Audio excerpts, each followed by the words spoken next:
Bom dia, abrindo o material. Vamos continuar na aula 18, porque não acabamos na aula passada, né? Acho que a gente chegou até a questão da Aliança Nacional Libertadora, e aí nessa aula nós vamos terminar a 18 e começar a aula 19, que é o Estado Novo, né? Como eu disse para vocês na aula passada, não tem como falar desse período que nós estudamos sem alinhar os pensamentos com o que estava acontecendo aqui e o que estava acontecendo lá fora. Então, eu vou começar essa aula com essa charge aqui, recapitulando um pouquinho do que falamos ontem. Então, ontem, na aula 18, nós falamos do governo provisório, que, como eu mostrei para vocês, de provisório não tinha muita coisa, e falamos do governo constitucional de Vargas. Essa primeira parte, que é a da aula 18, né, ela se traduz muito bem nessa charge. Eu gosto muito dessa charge. Gosto muito de trabalhar com essa charge, porque ela traz detalhes, né, que só quem compreendeu mesmo o conteúdo vai conseguir identificar. Então, é como se fosse uma revisão de tudo que eu falei ontem numa única imagem, né? Então, eu vou começar com esse sorriso bem carismático de Vargas em 1930, chamando a atenção de vocês para um detalhe desse sorriso, dessa imagem, que é esse lenço amarrado no pescoço. O que esse lenço significa aí e por que ele aparece aí e não vai aparecer nas outras imagens? Por quê? Em 1930, quando o movimento de 1930 aconteceu, ou Revolução de 1930, eu já falei para vocês do significado dessas palavras, né? Vargas chega ao poder com uma aliança. Ele não chega sozinho. Ele busca aliados politicamente para acabar com décadas de um governo de caráter oligárquico. E ele chega lá como? Com uma aliança que uniu os gaúchos, ele era gaúcho, né? Mineiros e paraibanos, com o apoio também, né, de alguns grupos de tenentistas do Rio de Janeiro. Como eu disse para vocês, foi um grupo que se uniu com o objetivo de acabar com a República Oligárquica no Brasil. Então, Vargas, na eleição de 1930, né, desde suas prévias em 1929, Vargas era o nome da aliança, né? Ele vem como vice com o João Pessoa, mas ele era o principal nome. E aquele modelo fraudulento de eleições que nós já conversamos aqui também era questionado por esse movimento. Então, eles não vão aceitar a indicação de Washington Luiz e muito menos a vitória do indicado, que era o Júlio Prestes. E é nesse momento que Vargas chega ao poder. Então, ele tá sorrindo porque, enfim, ele alcançou o seu objetivo e ali ele estava representando o fim da hegemonia de dois estados, né? De Minas Gerais e de São Paulo. Por isso, o lenço demonstrando agora a presença de um gaúcho no poder federal. Em 1931, ele continua com esse sorriso, só que agora ele já não está mais com aquele lencinho. Por quê? Porque ao assumir o governo provisório, Vargas também assume o que ele chamou de estado de compromisso, que era um estado que buscaria aí alianças com outros grupos políticos, então não trabalharia só pelo interesse do estado dele de origem ou do grupo político que o levou ao poder, e sim também, né, de outros grupos políticos dentro do Brasil. Sorridente, está feliz, está tranquilo, mas o rosto dele, esse sorriso aí, não traduz bem as características desse governo. Por quê? O movimento de 1930, ele tira o Washington Luiz do poder e ele também suspende a Constituição de 1891.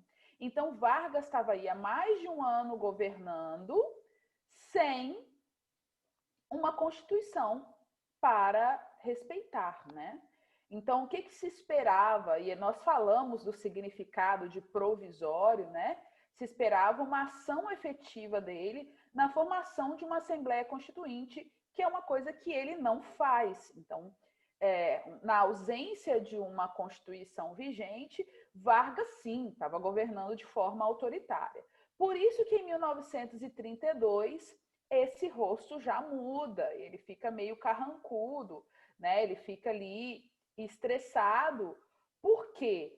Porque estoura em São Paulo a Revolução ou Movimento de 1932, que nós estudamos na aula 18, né? Nós estudamos na aula de ontem, e eu disse para vocês que era um movimento que questionava esse provisório de Vargas, que questionava a ausência de uma constituinte, e que também buscava fazer com que São Paulo retornasse para a posição privilegiada politicamente que eles sempre tiveram, né? E aí ele olha com aquele olhar de raiva e ele combate o movimento revolucionário. A gente sabe que a Revolução de 32 deixou vítimas, foi um grande conflito, faz parte da história de São Paulo, uma história que eles têm muito orgulho, apesar de ter perdido o conflito. O orgulho vem de quê? Porque foi essa ação, foi a Revolução de 32, que fez com que Vargas, né, na verdade, com que o grupo político articulasse a formação de uma nova Assembleia Constituinte no Brasil.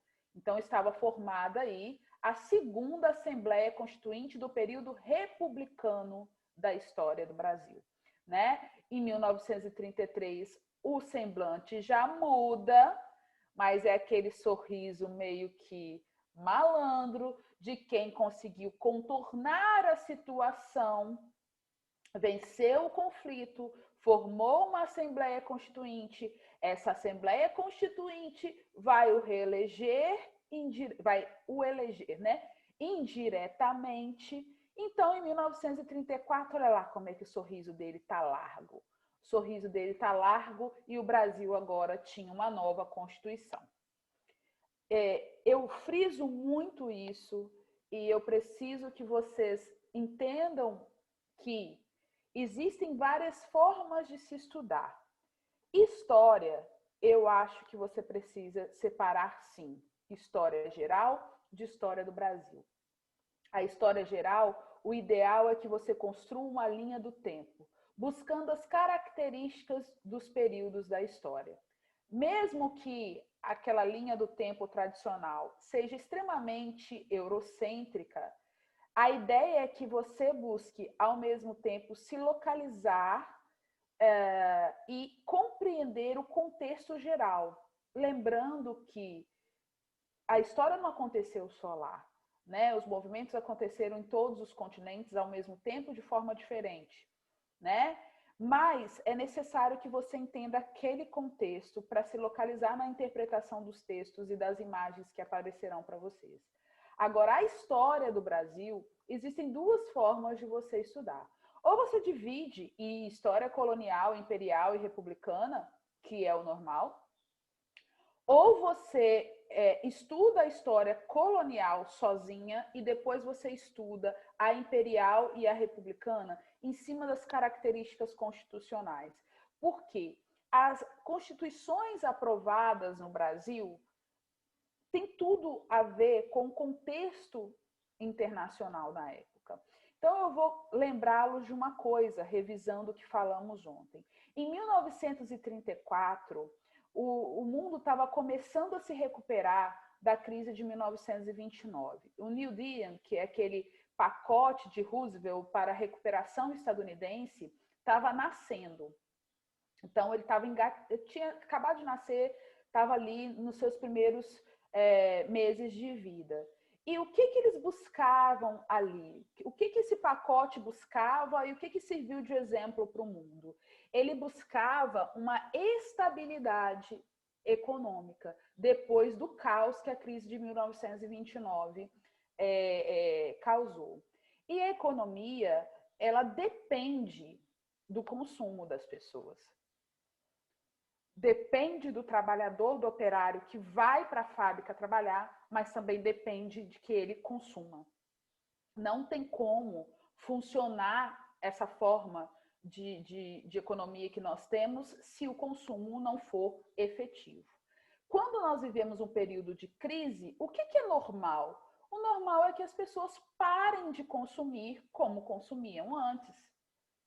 Né? Eu tenho certeza que vocês já observaram isso esse ano na casa de vocês, porque é a minha realidade, por exemplo. Então, por que eu chamei a atenção da crise de 29, do New Deal, em 1934? Por que eu chamei a atenção de vocês aqui? Porque essa Constituição, a de 1934, ela vai buscar resolver problemas muito antigos da questão de conflito entre o operário e o patrão. Por que não existiam leis trabalhistas no Brasil? O 1º de maio era um dia de luta. Nós falamos no último capítulo de Brasil, na República Velha, da grande greve de 1918.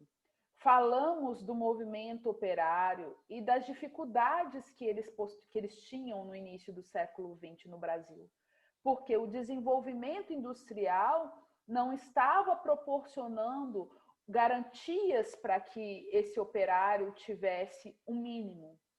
Só que aí, o que vai acontecer aqui? Para a economia voltar a entrar, para a economia entrar nos eixos, ela vai precisar que essas pessoas tenham segurança para consumir. E essa segurança para consumir só vai aparecer se eles tiverem garantias. Como, por exemplo, uma carteira assinada, uma carteira de trabalho, carga horária estabelecida, salário mínimo, férias. Se eu não sei quanto eu vou ganhar, como eu vou saber o que gastar? Né? Então, em 1934, nós podemos dizer que há um divisor de águas no movimento, né? Porque começa ali, nós vamos começar a assistir conquistas que por muito tempo foram de luta. Ah, mas foi Vargas que deu isso? Não, ele governava na época. A gente não pode colocar como, ele foi o homem das leis. Não, o governo era dele, mas a luta não foi dele. O Brasil tinha um movimento operário que lutou e muito, e nós falamos disso no capítulo passado, a partir da greve de 1918, tá? Aqui foi o resultado de grandes movimentos, pequenos resultados ainda, tá? Porque 13º, licença maternidade como nós vemos hoje, fundo de garantia, são conquistas que vêm depois. Aqui foi o mínimo, né, gente? Foi o salário mínimo, foi carga horária estabelecida, aqui foram as primeiras coisas, né? Outra coisa que eu queria pontuar, que também era uma luta antiga, é a participação da mulher no processo eleitoral, né? Que, como eu já disse também, as conquistas começaram em alguns estados, o Rio Grande do Norte é o maior exemplo disso, mas efetivamente a mulher só teve direito ao voto a partir da Constituição de 1934. Direito esse que é garantido aqui, mas que durante os períodos de interventores, como Vargas utilizou, tanto na primeira fase, no período provisório, quanto lá no Estado Novo, ficou ali um pouco a desejar, né? Deixa eu ver aqui, vocês estão falando. Vamos lá. Em 35, ele está sorrindo. Em 36, ele já fecha um pouco a cara. O que vai acontecer aqui entre 35 e 36 que vai mudar esse rosto dele? Vai ter um crescimento muito grande da ANL, da Aliança Nacional Libertadora, que era o partido de Luiz Carlos Prestes. Era um movimento de caráter comunista que nasce no Brasil num contexto em que o mundo via, né, o crescimento dos ideais comunistas, que começam lá na Revolução Russa, se intensificam em 22 na formação da União Soviética e na década de 30 vai crescer ainda mais porque eles vão questionar o capitalismo por conta das consequências da crise de 29 para o mundo, tá? Então aqui vocês lembram que eu falei ontem que nesse momento político o Brasil estava ali dividido entre duas correntes totalmente antagônicas. Antagônicas são diferentes. A e B era uma corrente de base fascista e a ANL de base comunista. Então, o que vai acontecer em 36 que vai deixar Vargas com essa cara aqui? Vamos lembrar? A intentona comunista.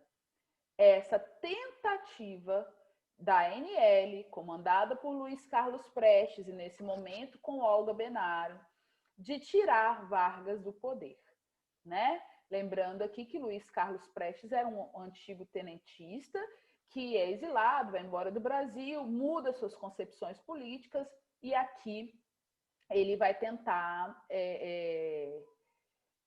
tomar o poder, uma tentativa fracassada, que não faz nem cosquinha no governo de Vargas. Vargas ali vai pegar os documentos, vai prender os principais líderes da ANL e depois vai usar isso para permanecer no poder. Porque a Constituinte de 34 elegeu Vargas indiretamente, mas 4 anos depois, aqui, ó, ele precisaria convocar uma nova eleição. 1937, 2 anos antes da Segunda Guerra Mundial, né? Olhando lá para a história geral, já era o momento de concretização, né, das ideias fascistas na Alemanha, na Itália, em Portugal, na Espanha. Estamos nas vésperas ali da Segunda Guerra Mundial. E aí, o que Vargas vai fazer aqui? Ele vai dar um golpe, né? Lá no material está escrito plano Cohen, foi um plano para permanecer no poder. Na verdade, a gente sabe que foi um golpe, né? Porque ele põe um medo na galera de que uma nova eleição poderia trazer um governo comunista. Ele vende o comunismo como um monstro e aí as pessoas com medo aceitam a imposição desse governo. Queridos, a aula 18 aqui, acabamos. Agora nós vamos para a aula 19. Porque a aula 19, ela fala só do Estado Novo ou ditadura de Vargas. Pensem comigo. Uma ditadura não poderia aceitar as características da Constituição de 1934, né? Que, como vocês observaram, era uma Constituição que garantia muitas coisas, liberdades individuais, liberdade de expressão, voto secreto, seguro, né? Várias coisas, questões trabalhistas. Então, esse novo modelo de governo proposto por ele, né, a partir de 1934, não combinava muito com essa Constituição, de 37, não combinava muito com essa Constituição de 1934. Então, o que a gente vai ver aqui? Mais um momento de fragilidade do nosso país, né, da nossa república, porque nós partiremos aí para a terceira Constituição do período republicano, né? A nossa terceira Constituição a partir de 1891. Terceira Constituição republicana, a quinta da história, porque eu não desconsidero a Constituinte de 1823. muitos historiadores, muitos professores desconsideram ela. Eu não desconsidero não, porque foi muito tempo para se escrever uma Constituição que não durou nada. Contudo, ela dizia muito sobre as pessoas que estavam escrevendo. A Constituição da Mandioca, ela dizia muito sobre o Brasil independente, né? Um Brasil que lá no seu iniciozinho de independência já segregava, já separava, já queria ali impedir a participação do povo mesmo, do processo de construção da história, né?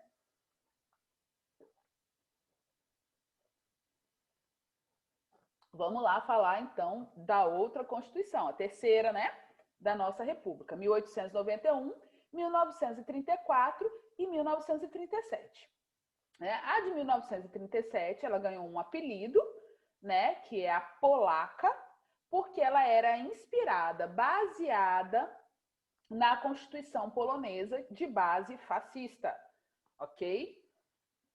E, ao contrário da de 34, ela foi outorgada. Para quem está aí viajando na maionese, existem dois tipos de constituições.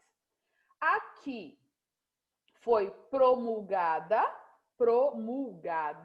que quer dizer o quê? Votada. Então, as pessoas participam de uma Assembleia Constituinte, escrevem a Constituição junto, votam cada item da Constituição e vai lá e publica a Constituição. Essa é promulgada. E a Constituição outorgada, que é aquela Constituição que foi imposta, tá? Ninguém votou. O líder foi lá e impôs essa Constituição. Até aqui nós estudamos duas constituições com essa característica, a de 1824 e agora a de 1937, tá? Tratando-se de uma ditadura, não é uma surpresa, beleza? Ela foi outorgada, então, com uma estrutura corporativista, ou seja, tudo estava ligado no sistema extremamente burocrático, censura prévia, ou seja, antes da publicação de qualquer coisa, precisaria passar pela aprovação do Estado. À imprensa, ao cinema e ao rádio. Aqui já vai nascer os problemas que Vargas vai ter lá na frente com os donos dos meios de comunicação no Brasil. Instituiu o estado de emergência e pena de morte para crimes contra o Estado. Então, qualquer ação que fosse contrária à figura dele seria considerado crime contra o Estado, terrorismo, então a pessoa poderia, sim, ser condenada à pena de morte. Fim do princípio da harmonia e da independência dos três poderes, que é a base que nós já conversamos desde lá do Iluminismo, legislativo, executivo e judiciário, três poderes independentes. Ele acaba com isso, com essa harmonia, e passa a fazer do executivo o poder supremo dentro do Estado. Mais uma vez, caracterizando uma ditadura, né? Extinção dos partidos políticos, mais uma característica ditatorial, né? Restrição à greve, porque a greve ou qualquer outro movimento, né, de questionamento era considerado crime, e a organização da Justiça do Trabalho. É uma das principais coisas que ele faz aqui. Boa parte das conquistas trabalhistas de 34 permanecem aqui. Na verdade, ela vai permanecer nas outras constituintes também, tá bom? Isso aqui acabei de narrar, né? Logo depois, em 43, a consolidação. Vai nascer o quê? O Código de Leis Trabalhistas. Um livro que traz todas as regras de relacionamento entre o trabalhador e o empregador, né? A criação aqui do Departamento Administrativo do Serviço Público, e o nascimento de duas estatais. Uma coisa que acompanha a trajetória política de Vargas, que você não vai poder esquecer, né, que vai acompanhar toda a trajetória política dele, é essa ideia de nacionalismo, né? Vargas, lá em 34, ele propõe o Código das Minas e das Águas. E aqui ele vai concretizar essa ideia de que a nossa independência econômica, nosso crescimento, desenvolvimento, independência econômica nascerá dos nossos bens, dos bens naturais do Brasil. Isso aqui ele não foi uma coisa platônica, a gente sabe muito bem do potencial do nosso país, das riquezas que nós temos, né? Só que para o mundo não é interessante que o Brasil explore tudo isso sozinho. Então, de lá para cá, nós vamos viver muitos movimentos que tentam impedir essa nossa autonomia, né? Essa nossa potencialização. Mas quem começa esse boom das estatais? Das empresas de exploração que pertence ao Estado, que pertence ao país. Vargas. Vargas, então, durante o Estado Novo, ele vai criar a Companhia Siderúrgica Nacional, né, e vai criar a Companhia da Vale do Rio Doce, né, que já não pertence mais à nossa nação, foi vendida aí durante o governo de Fernando Henrique Cardoso na década de 90, né? Outra coisa que ele vai construir aqui é a hidrelétrica de Paulo Afonso. Daqui para frente, queridos, nós vamos falar muito dessa questão de construção de hidrelétricas, tá? Por que nós vamos falar muito sobre isso? Porque para o crescimento industrial, para o crescimento econômico do país, nós precisávamos produzir mais energia. Então, muitos presidentes vão investir nisso. Ele também vai criar aqui, ó, o Instituto do Açúcar e do Álcool e do Mate e do Pinho. Isso aqui é muito bacana para o momento, por quê? O Instituto do Açúcar e do Álcool, ele vai investir, sobretudo, na região Nordeste, que ainda, né, vivenciava, e até hoje, né, uma acentuada produção de cana-de-açúcar. E o mate e o pinho para a região sul do Brasil, né? As Forças Armadas passam a controlar as forças públicas estaduais, apoiadas por uma polícia, pela política de Filinto Miller. Vai nascer aqui essa divisão, né? Polícia Militar, Polícia Civil, né? Guardas municipais e tudo mais, vai se desenvolver a partir daqui. A criação em 1939 do Departamento de Imprensa e de Propaganda, o DIP. O DIP ele vai mudar de nome na história, né? Lá na ditadura civil-militar, DOPS, e aí vai. O que foi o DIP? O DIP foi um departamento de imprensa não criado só para construir essa imagem bonitinha que você está vendo aí à sua direita. Na verdade, foi um órgão criado para fiscalizar qualquer ação contra o governo de Vargas. Então, era um departamento de censura, sim, né? Que também produzia conteúdos para deixar a imagem dele bacana enquanto ele governava de forma autoritária. Então, é muito comum, isso aqui é a capa de uma cartilha, antigamente, hoje vocês chamam apostila, né? Antigamente era uma cartilha. A cartilha era, tipo, vinha para vários anos do ensino fundamental. Você usava a mesma cartilha, né? Com um recado dele na capa e ele aqui, né, acolhendo as crianças. Muitas coisas por detrás dessa imagem também podemos observar, não é mesmo? Porque, sei lá, eu não vejo crianças assim nas escolas públicas que frequento, né? E aí, outra coisa que vai acontecer aqui é que, acompanhando o ritmo do planeta, né, o Brasil vai aqui... Não consegui abrir. Espera aí que eu vou abrir. Sim. Caiu, sim. Aí eu só não lembro se foi de 18 ou se foi de 17, 2017, eu já não lembro. Eu sei que de 2019 não caiu Vargas, Não caiu nada assim, né? Vamos lá. E aí, nós vamos acompanhar nesse contexto, né, nesse desenvolvimento aí, o que vai acontecer lá fora. Então, o governo de Vargas vai começar cada vez ser mais autoritário. Aqueles que eram contrários vão ser contrários à política dele vão ser presos, alguns deportados, torturados, né?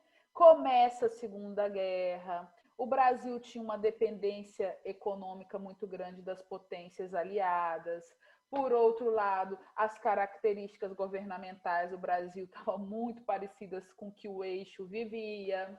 Então, o Brasil fica ali naquela neutralidade até 1942, né? Vamos guardar essa data. Por que até 1942 o Brasil fica assim, né? Porque até 1942 os Estados Unidos não pressionava ninguém no continente americano a participar daquilo de forma efetiva. Só que aí o que acontece em dezembro de 41? 7 de dezembro de 41, Pearl Harbor é atacado. E a partir do momento que os Estados Unidos têm a sua base atacada, ele entra na guerra e leva todo mundo que dependia dele também atrás. O Brasil também sofreu ataques, mas ele entra por pressão mesmo, por pressão estadunidense. E o nosso país faz uma grande diferença, sim, nessa guerra. Nós já falamos disso, vamos falar outra vez, né? Na sequência do nosso conteúdo. O Brasil participa efetivamente da guerra, envia 25 mil soldados para a Itália, faz parte de um movimento que tira Mussolini do poder, e isso era bastante contraditório. Era tão contraditório que, logo depois que a guerra acaba, todos que eram contrários à ditadura de Vargas começam a se unir, né, para pressionar Vargas a sair do poder. E esses grupos que se unem para tirar Vargas do poder conseguem isso. Só que Vargas sai contra sua vontade. E ele diz o que quando sai? Eu saio, mas eu vou sair e vou voltar nos braços do povo, né? Então, agora vai terminar a nossa era, né? A era Vargas acaba aqui, porém, a gente sabe que ele volta, e ele volta com uma característica bem diferente do que ele deixa. Ele deixa o Brasil, o governo em 1945, como um ditador, né? E volta em 1950 como um populista, né? A gente vai voltar a falar de Vargas aqui, eu lá na casa dele não, né? No último lugar que ele morou, lá no Palácio do Catete. E lá nas nossas próximas aulas a gente vai ver um pouquinho mais sobre o cantinho dele e como que foi o final dessa história. Queridos, há alguma dúvida aqui? Alguma dúvida? Terminamos a aula 19, que é uma página só, né? Terminamos. Então, na nossa próxima aula, a gente vai para geral, tá bom? História geral. E vocês, por favor, não deixem de fazer as atividades. Semana que vem, na nossa próxima aula, eu estarei lá no Cristo Rei. Quem for para a escola, né, vai me encontrar. Quem não for, vai assistir minha aula de um jeito diferente, né? Vamos ver se a gente se habitua a esse novo estilo, né? Que é dar aula para 2 grupos ao mesmo tempo em lugares diferentes. Então tá bom, queridos. Até quarta-feira que vem. Beijinho. Tchau, professora. Tchau, tchau, Murilo. Até quarta, hein? Até quarta, professora.